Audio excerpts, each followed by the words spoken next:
Video files are everywhere. We create them, download them, edit them, share them with friends, and play them back on a variety of different devices. Yet most of us don't know a lot about them and very frequently run into trouble. If you just want to convert a video to play back somewhere, or if you edit videos but have not dealt with the video file specifics yet, this overview might be helpful to you. The most important thing in the very beginning is a basic video file consists of 4 parts. Yes, that many. There is of course the video stream that contains information on what is supposed to appear on the screen during playback. Then there is the audio stream that holds acoustic content to be played back at the same time. As a third but very important part, we have metadata. This is stored information about the video and audio streams such as frame rate, bit rate and format, but also navigational or camera model context, and even subtitles. Last, but certainly not least, all of this is packed together in a so-called container. The first thing we see when we look at a video file is the container, since it is represented in the file extension or folder structure. Yet this container format alone tells us very little about the content itself.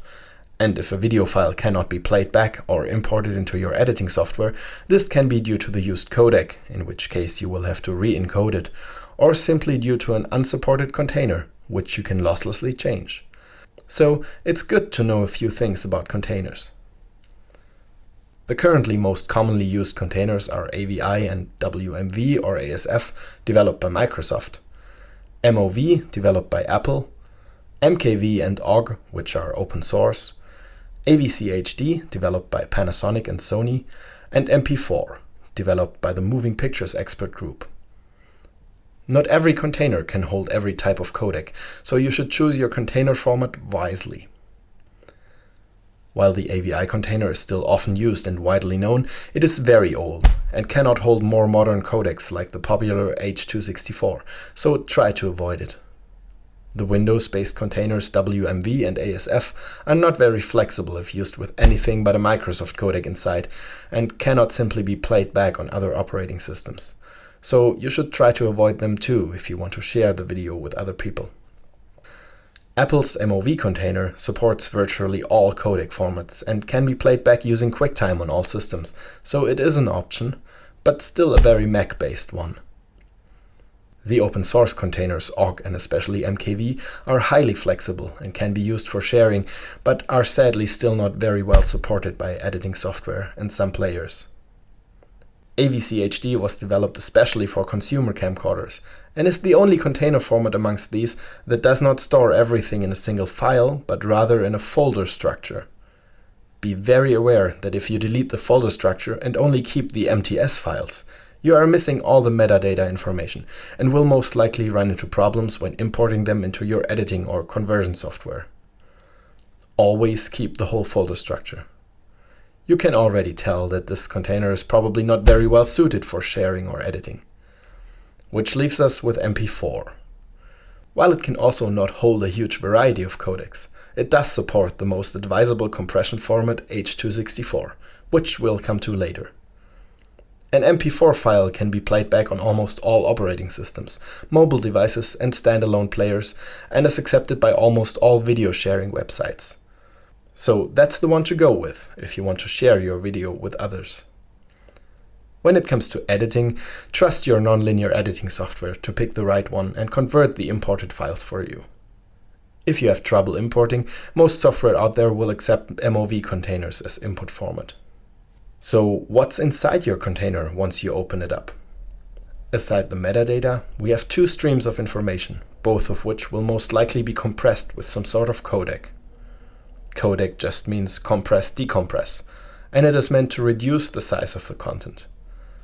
This is very important, since uncompressed full HD video would take up around 400 GB per hour of film, and our hard drives are not really there yet. While there are some compression procedures out there that do not affect the quality of the footage, they don't reduce the file size by a significant enough amount, and most usable codecs will come with a loss in quality, so it is important to know a thing or two about them. For audio, the choice of compression is not as crucial, since even uncompressed audio data is not as huge compared to its video pendant. The most common uncompressed formats are WAV and AVE, both of which can be used for editing by any software. For distributing your videos, you can save some space by choosing one of the lossy audio codecs. The most common ones are MP3, AAC, and AC3, all of which are widely supported and can be used.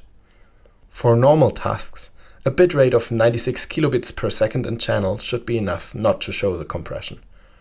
For a stereo signal, this will be 192 kilobits per second. With video, there's a multitude of codecs out there, and describing them all would easily get out of hand. For video editors, the most important distinction has to be made between intraframe and interframe codecs. Simply put, an intraframe codec will take each single frame in the video and compress it, for example with a JPEG algorithm. An interframe codec, on the other hand, only saves one complete compressed frame every few seconds, and in between cleverly saves changes in the image, like big areas that stay the same, moving objects, or even camera pans.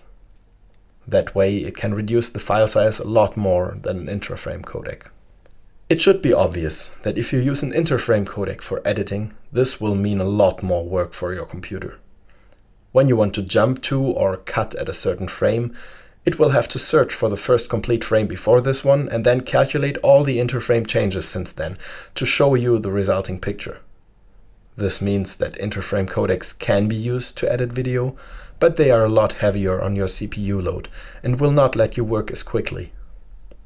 A rule of thumb can be that if you are short on disk space and you only want to do a few simpler edits, or if you work on a project with lots of multicam clips, an interframe codec could be beneficial to reduce the file sizes and the bandwidth from the hard drive. If you can spare the disk space, or if you want to do some more complicated and fast-paced editing, you should go with an intraframe codec. Of course, for video distribution, interframe codecs are preferred, since they are much less storage intensive. The most common intraframe codecs are ProRes on Apple systems and DNX HD within the Avid software. Both can be automatically converted on import into the software. There are countless interframe codecs, 3 of which shall be mentioned here. MPEG-2 was and still is the standard for video on DVDs. It is also recorded in by some consumer camcorders. DivX and slight variations of it advanced further in the field and are still used in many a downloaded video. The newest iteration of this trend, however, is H.264, sometimes referred to as MPEG-4, and DivX has no advantage over this codec, so it should be avoided wherever possible.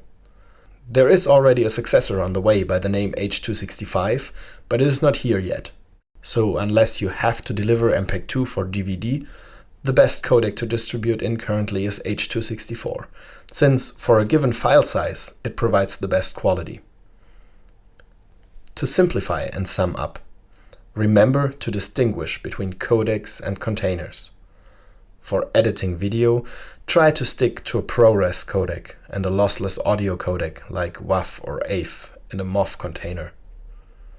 For playing back or distributing video, use an H.264 codec with MP3 or ACC audio in an MP4 container.